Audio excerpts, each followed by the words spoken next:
It's time for To Your Health.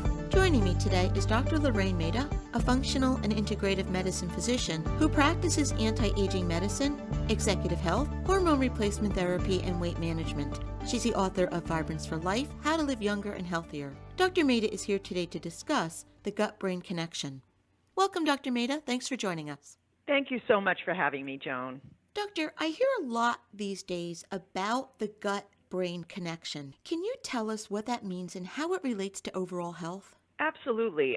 I think many people have experienced a gut reaction or a gut-wrenching experience or the feeling of butterflies in their stomach when they're nervous.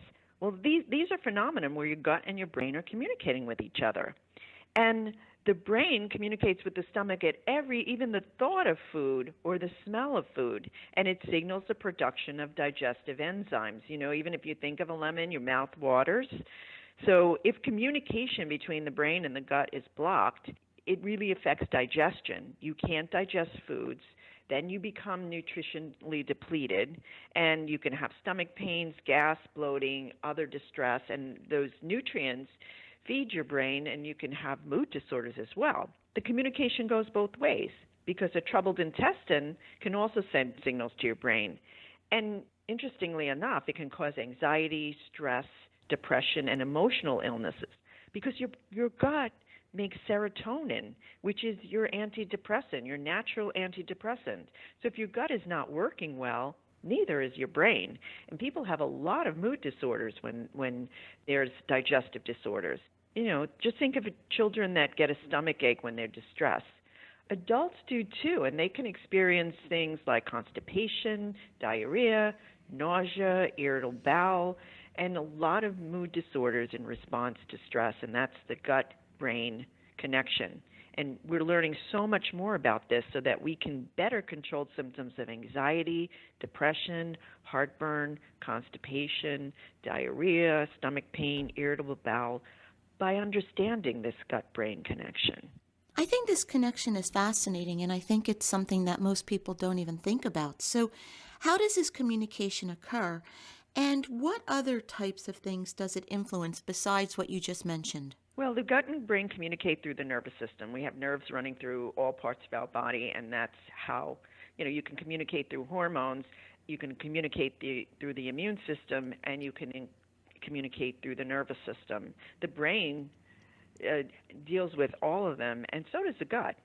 It's also called the second brain.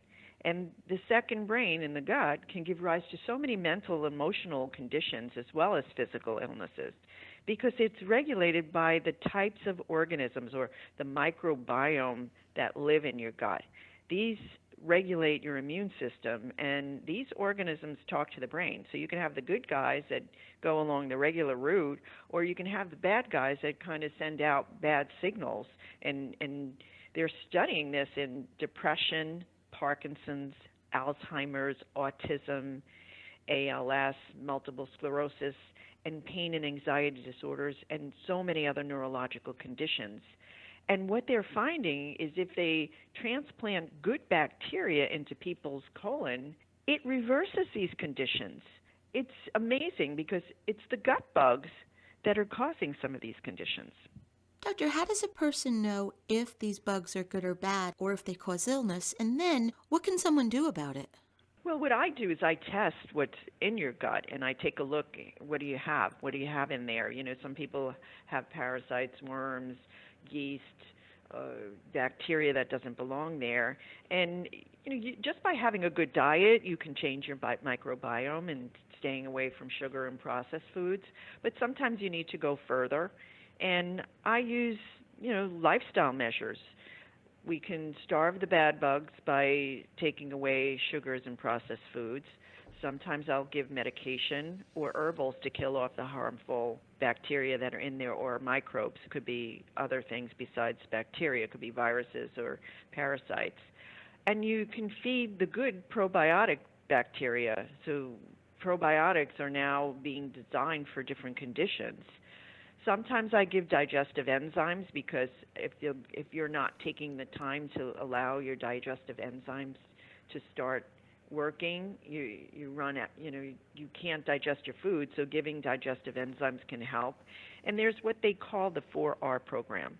Remove what's bad, replace what is missing, like digestive enzymes, repair the damage, and there are different supplements that can do that, and restore gut health with healthy lifestyle, healthy living, foods that feed the good bacteria, and there's something called prebiotic.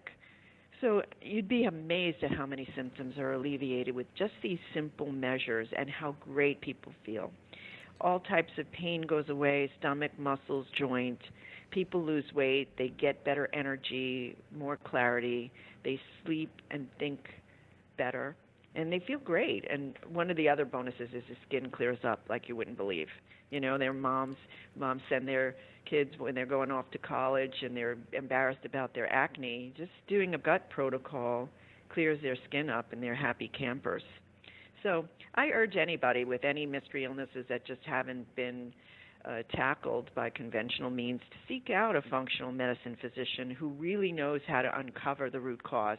Doctor, you and I over time have discussed so many different conditions and diseases of the body, and the underlying message, it's something really, I want to say it's simple. I mean, it's not simple to do, but it's such a simple message. It comes down to diet, and that's something we have so much power over. Absolutely. And that's really why sugar and processed foods are your biggest enemy. Eating whole foods, eating foods that don't have, they're not sprayed with glyphosate, they're not genetically modified, it can make all the difference in the world. And I have changed people in just 2 weeks with just diet alone. And that's something very powerful. And thank you for that reminder. And thank you for being here with us. And if our listeners would like to learn more about this topic or any of the things that Dr. Maida has discussed, you can visit her website, howtoliveyounger.com. And as always, to hear more from Dr. Maida, you can visit our website, CYACYL.com/Lorraine.